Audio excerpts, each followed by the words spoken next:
Hey everyone, and welcome. Thank you so much for joining today's workshop on narcissism and love in today's culture. I am so excited to introduce you to Pearl Trafford. She's actually someone that I've been talking to a lot and you see on our page all the time, but you probably don't see her on camera that often. Pearl actually is behind at Worth the War. And while we normally interview abuse and domestic violence survivors, Pearl actually has a really unique story. She's out there, she's crusading, and she's working for domestic violence survivors, but she herself wasn't a survivor. She actually knows people who, through her raising of her 4 children, actually came to understand domestic violence because she's trying to help foster healthy relationships for her children. Pearl has a BA in political science with an emphasis in women's studies, giving her this unique perspective on how to raise children to be able to find healthy relationships, find a person that they can commit to, and how to live a healthy and happy life throughout time. Pearl, thank you so much for being with us today. It's wonderful to be here. I think it's funny that my degree is in political science. I can't think of, basically political science is the study of power. So it really fits nicely into love and relationship. Yes, for sure. You know, when Pearl and I started talking, you guys, it was about this idea of narcissism, and there's so much about narcissism today. There's discussions on, is our culture engaging people to become more narcissistic? We've even had some conversations I've been seeing online where people are saying, you know, are abuse survivors more likely to have narcissistic traits after the fact? And there's this idea that everyone's a narcissist. And it's so pervasive. We hear the word all the time, but we find so often we don't actually know what it means. So Pearl, could you tell us just a little bit, what is narcissism, just straight out? I would be really honored to do that. So it was a little bit confusing to me too when I entered into this world to see how often people would talk about narcissism. And I kind of thought that just meant stuck up or arrogant or mean. But, you know, just to kind of condense it down to really digestible pieces, narcissism is a part of a larger culture, and I can kind of show you how that works. But the actual origin of it is a myth about a man that couldn't find good love, couldn't find perfect love. So he fell in love with himself and he was destroyed by it. And so it's this idea of actually the name was narcissist, fell in love with the image of himself. But how that relates to what we would need to know as people fighting and advocating for healthy love and relationship is narcissism is essentially both a part of all healthy people. We all want to be the center of attention at times. We all want to be excellent at what we do. We want to be successful. We feel entitled sometimes. Narcissism is a part of normal human souls and structures. But when it becomes to a clinical level, where it's actually narcissism personality disorder, we look at, basically there are 7 traits that are just kind of baseline that they have. One of them is that they have a grandiose sense of self-importance. And this is more likely, there's called a grandiose type of narcissist. This is more what we're talking about in the abusive realm. There's also a vulnerable kind of narcissist, but they are grandiose with self-importance. They have little or no empathy for other people and what they go through. If they do have it, it's generally something they had to learn. They have fantasies of grandeur, though. They have huge visions of what they're going to be and what it's going to be like. Often not super good at working toward those. They just carry them. They need constant praise and adoration. They call it feeding. I'm sure you've heard that before and bantered about. It's called being fed. And they have a sense of entitlement. Rules don't apply to them. They apply to everybody else, but they have this kind of position in society that they really don't apply to them. Even if they don't admit it, that is what they feel. They have an exploitation tendency of others, and not a lot of guilt or shame about it. And generally, they will be found to frequently belittle or bully or demean other people. The reason this becomes really important is that, and I hope I'm not jumping ahead too far, but the reason this is really important for us to understand this is what a narcissist looks like is we have to look at it and say, what's happening in culture that we now know that people are self-identifying their own traits we're growing in the number of people that would classify themselves as narcissists. And one of the other things we know, we're actually growing at the same rate that we're growing in obesity in this country, in the United States. So we've got a significant uptick in the last 30 years. And so we need to stop and say, that's a problem. And we can talk a little bit about some things that we can do with young children, because the narcissists are not born, they're made. Okay. But to tie it back to what you want to talk about is that, when it comes to abuse, what can we know that we recognize, and what can we do to step out of the range, I would say, of a narcissist? So does that explain kind of narcissism in a box for you? Yes, that's awesome. I find that really interesting too, with narcissism isn't born, it's made. I think a lot of women on our page actually co-parent with, people that we would identify with as narcissists. And it's very interesting to understand that interplay and how we could work around that. Could you talk a little bit more about that?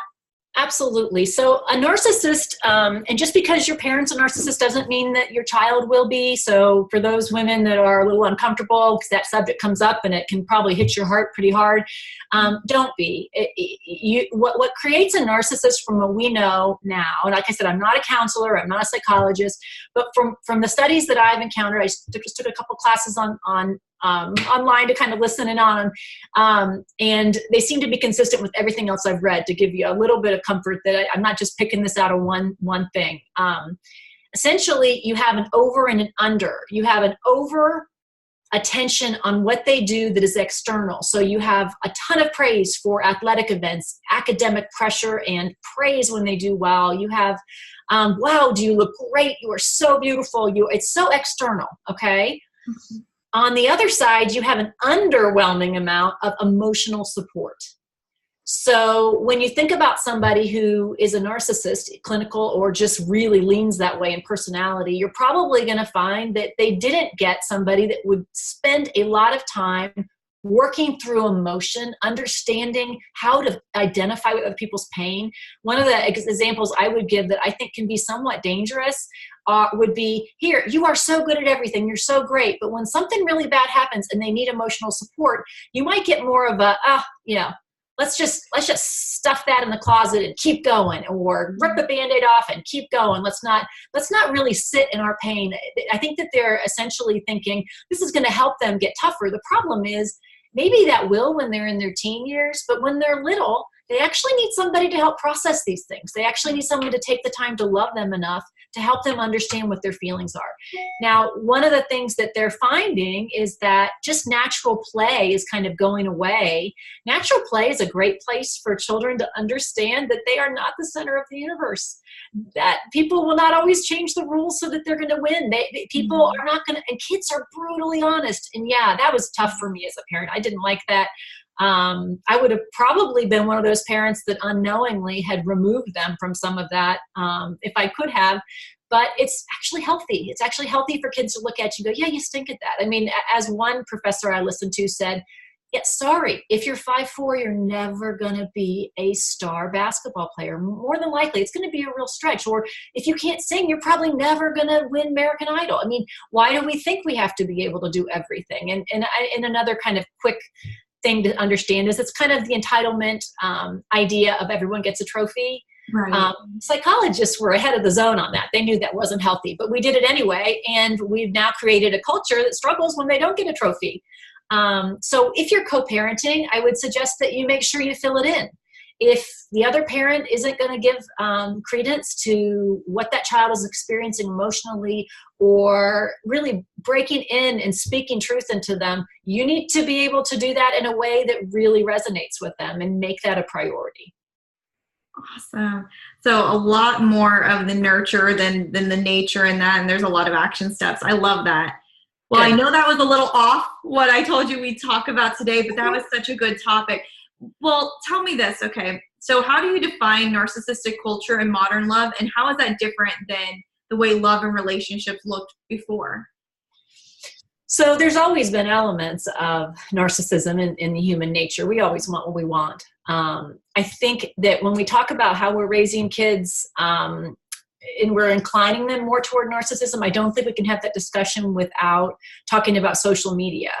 So if you ask yourself, what's one thing that's, even for the adults, pushing us toward this idea that externals are so important and the internals are just not as crucial? You know, I'm going to look good, I'm going to say what's right, but over here I'm going to do whatever I want, and you're just going to not know.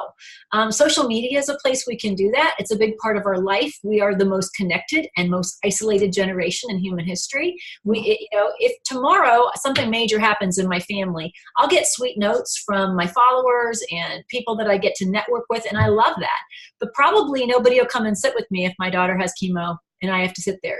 It's an isolating kind of thing. I think it's actually got some really good things to it. And without it, I think you and I can both, verify, we probably wouldn't have as many great stories as we have of people that have been touched by something and it changed them. So it's great. I'm not putting down social media. It's exactly where I'm putting most of my effort these days. But it has a downside. And that downside is if you're not developing the real world in your life, you're going to be isolated. So the idea of modern love, how I have defined it is this idea of narcissism infecting the culture. It used to be that people didn't see finding a match, is what I call it. The majority of my information that I put out there on social media isn't really about married couples. It's about finding a match. It's about people that are in relationships that they're trying to decide, is this person right for me? It applies to marriage, certainly, but the idea is that you can still get out. Not that you can't get out of marriage, and you can, but I'm just saying, when you're dating, you better go into it knowing this before. And I say that very grace-filled, to know that a lot of people didn't know what to look for when they got married. And that's not to be judgmental, but that's kind of aimed at, why aren't we preparing people before they find themselves in a situation they can't get out of? Okay. So the idea of Worth the War is, how can we help prepare people that are in it and have trouble, but also maybe avoid the pain. You've been through a lot of pain. I would love to have hit you 10 years ago and said, let's think about this. And how could that help you? And that's, I think, probably one of your goals also, is to help women that have been through it, but you probably also want to prevent a few along the way. And so one of the hopes that I want to kind of impress is, when it comes to modern love, we have a choice. We can reject this culture. We can reject what movies say, that there's a magic love, and if you find it, it's great. And don't marry someone that's not the magic love, because if you do, you're gonna be doomed for the rest of your life. Like love is something that hits you over the head with an anvil, right? Instead of love is a decision, it's a verb. It's choosing someone you're compatible with and that you care about and you want to build into, and you want to make their life better, and they want to make your life better. We need to redefine what we're looking for. And all the music, all the movies, a lot of social media really does still define love as being a special thing that you just have to uncover, like I don't know, help me describe this, like a treasure that's buried. And that's not what love ever was. Human love has always been a decision to put somebody else up in your life, right? Exactly. Do you kind of agree with that? Do you see that love is kind of being touted more as a spell than as a choice? I think so. And it's such an interesting topic too, because we talk a lot about, we have the Christian worldview and how we help people, and we help absolutely everybody. But it's because of God's love for us that we do those things. And there's this idea that, one person's made for the other, and you think that once you found a person, is how we tend to say it, that women just tend to go, okay, that is the one person. And it doesn't matter what you see. It doesn't matter the red flags you see. You've already stated publicly, this is the one I love.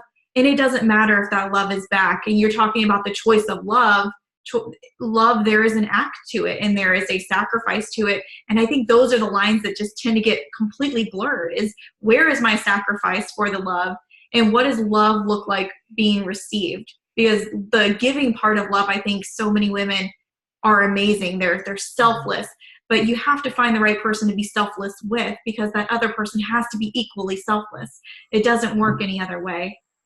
Exactly. And what we want to do is help people find that out before they're down the road so far that it's hugely painful. And my experience is, if you go too far down the road, we don't want to let go. We have, by the time we get to where we've invested, we're moving toward a future, our hearts are so tied up in it that we just want to ignore red flags. And so the idea of Worth the War is let's catch them before if we can. I think there's got to be a re-education of people that are in love. I think I had to be re-educated. I didn't really fully understand how to maintain a healthy relationship. I kind of thought it was a spell. There was a re-education process for me. So if you're married and have 5 kids for 20 years or whatever, there can be a lot of good things to learn. But I think the target really is how can we take what we've learned from the experiences that you're familiar with and the things that I've learned and reach parents, reach kids that are in school, reach churches and say, okay, before you decide that this is your match, let's talk about those red flags. And so like when I describe what modern is, it is the nation of a lot of different things like movies, music, social media. A big one is pornography. I believe that pornography is tightly wound into abuse because 85% of women are smiling when they're receiving pain. Actually, 85% of people are smiling when they're receiving pain. So we've got a training ground of young men and young women from the age of 11 to 16, maybe before they ever touch someone, that how many times are they going to see the image that when they really are enjoying a sexual encounter, it's going to be painful. So we're training abuse there. So, my concept, and I also come from a Christian worldview, although my social media doesn't necessarily reflect that super overtly, but I do believe that there is a way to love healthy, and that is sacrifice, but it's also wise. It doesn't, when I think about the examples of people who love well, they're not blind to other people's faults. In fact, they care about them so much, they speak truth into them and they want them to be better too. They are symbiotic with each other's struggles. So when I think about what we're really trying to do is we're trying to train a generation to know they can reject the person that comes into their life that has these red flags, that exhibits these behaviors. And maybe they're clinical, maybe they're not. But maybe, just maybe, by you rejecting them, if they're not clinical, you can help them, which you kind of touched on. Like, can we do anything to help, whether it's our children or whatever? And I believe there are some things, and there are some studies that say you can teach people empathy. Now, it's not going to be like our empathy that comes from deep down inside, but they can be taught to consider empathy. So I don't know. Do you want to talk about the red flags a little bit? Yes, please. Especially talking about, the women who we talk to, we've been getting a lot lately about going back out and dating. And that's such an interesting topic. And I think for some, you're able to identify some of the red flags that you might have, pushed down. You're talking a lot about that back and forth and making that decision and being invested in it. And we know there's cognitive dissonance there. Yes. Psychologically, if you study the practice of your brain, there's so much that goes on within it that it's hard once you have invested the time to turn around and say, okay, enough's enough. But then when you get out and you can take this kind of stock of what you have, you start to pick up on the red flags, but there's so many different things to look out for. A lot of women too, they say just understanding terms like gaslighting changes everything for them when they go back into dating. So thinking about the women who've survived and are looking to go date again, try to find, someone that they can love and have that mutual symbiotic love. But also we've got a lot of women who are raising children. For me, the topic of pornography is so important, and we're seeing a lot of more attention to it around the world, thank goodness, because we do see exactly what you're saying. But there's just so many factors. What should the woman looking to date pay attention to, and the parents who are trying to raise these children in that culture? That's really good. And I would even add to your women that you work with, that they have to remember that once you've been in a narcissistic cycle of abuse, and I'm sure you cover this a lot, but you go through the love bombing, which is just so intense. That's what bonds you through the devaluing, through the abuse. It's always that hope that we can get back to where we were, and they're so good at it. And it can be women too, obviously, but your page is tailored to women. So that love bombing stage, once you've experienced that, it's really important to speak into their lives and say, real love doesn't feel like that. It isn't that kind of narcotic high. And that's a good thing. And it's a bad thing. It's a bad thing because you're now used to that. That's what your first bonding experience was. So you think that's what love's going to feel like. It's going to overwhelm you and your toes are going to curl. But reality is, with a healthy person, love is a gradual, beautiful unfolding. And you have to be prepared for that before you enter back into the dating world. You don't want for the third date for them to be talking about forever. You just don't want it. And that's something that was kind of late to learn for me.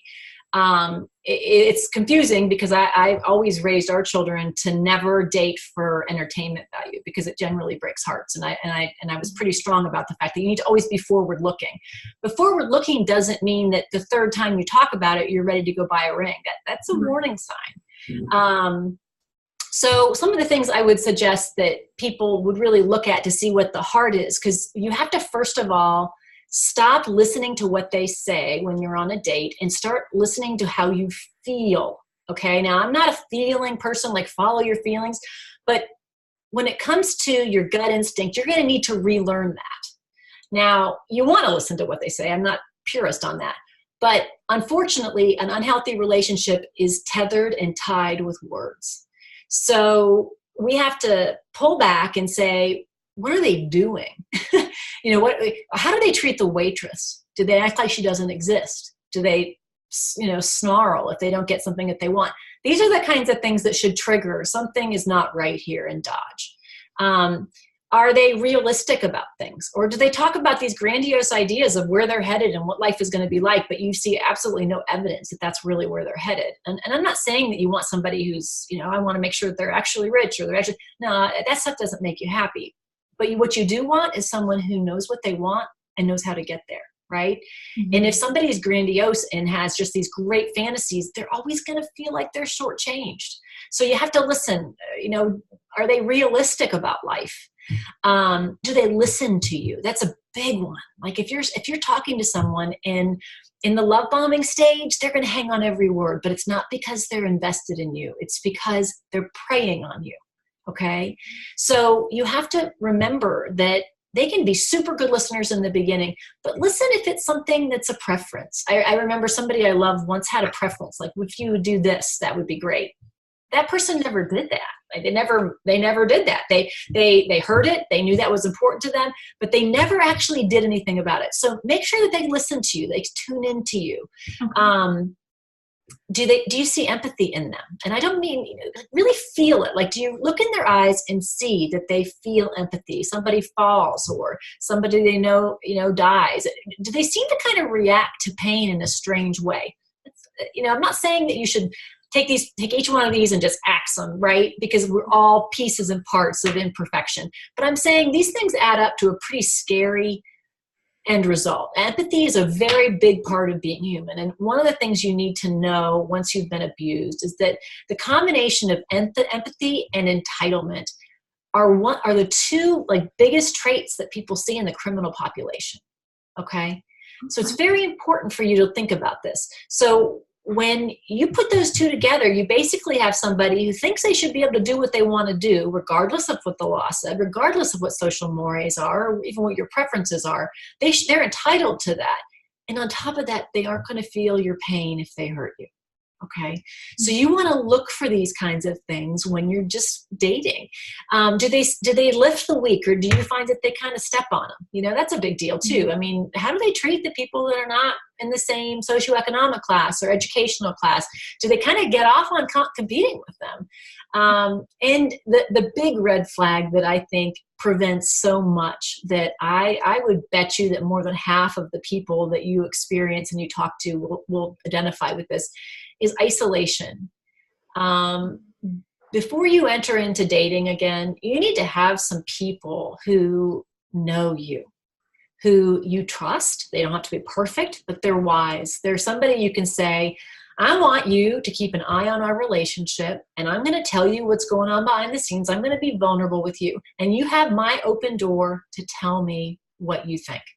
And if you don't do that, if you're afraid to do that, I would suggest you wait until you will, because it might even be at times embarrassing. You might get in a fight about something stupid and it might reveal something silly about you. But if you're not willing to let somebody who's wiser, possibly older down the path, speak into your life, you may very well find yourself back where you were, and you don't want that.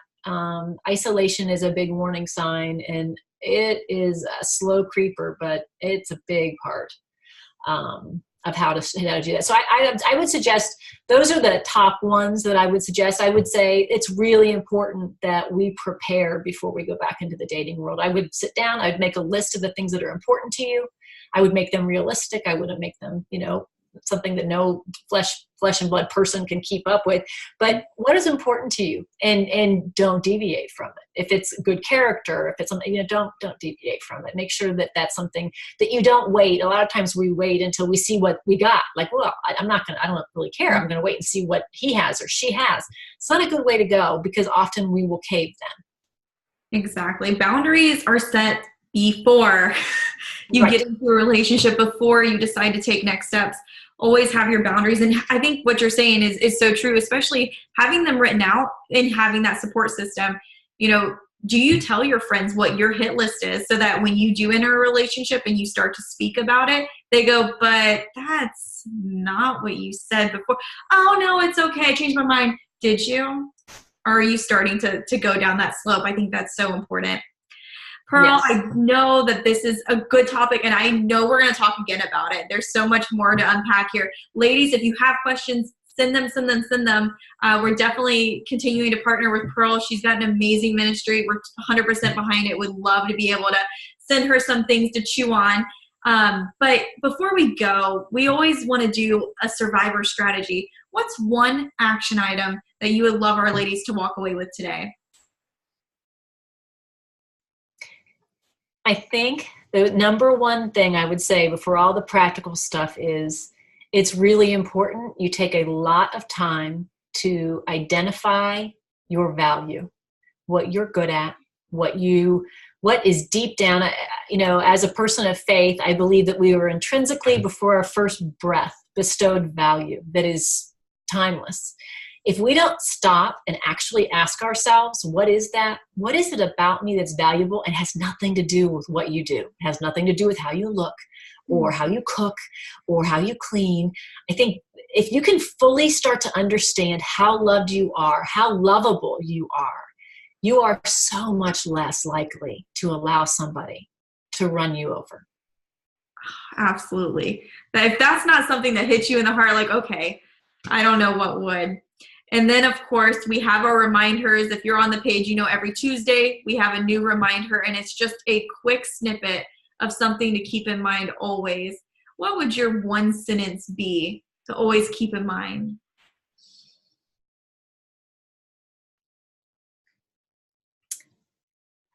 Well, one sentence is not good for me. I love to talk. Let me think. I'm going to have to go with remember who you are, and remember how to love. Perfect. Thank you, Pearl. Thank you so much for taking the time to be with us. If everybody wants to follow her page, and please do, because her content is right on point every time. It's at Worth the War. They're on Twitter, Instagram, and Facebook, right? Yes, and I got a blog too. We're working on that. We got to get it launched a little bit better. It's kind of weak right now, but we'll get there. Awesome. So anywhere that you want to find Pearl, it's at Worth the War. Make sure you follow her. Pearl, again, thank you for taking the time to talk to us today. This is such an important topic for us as women and us as mothers. This is great. Thank you. Thank you so much. It was so nice to talk to you. I think you've got a great thing going, and I'm just going to keep you guys in prayer. I think it's awesome. Thank you. Bye for now.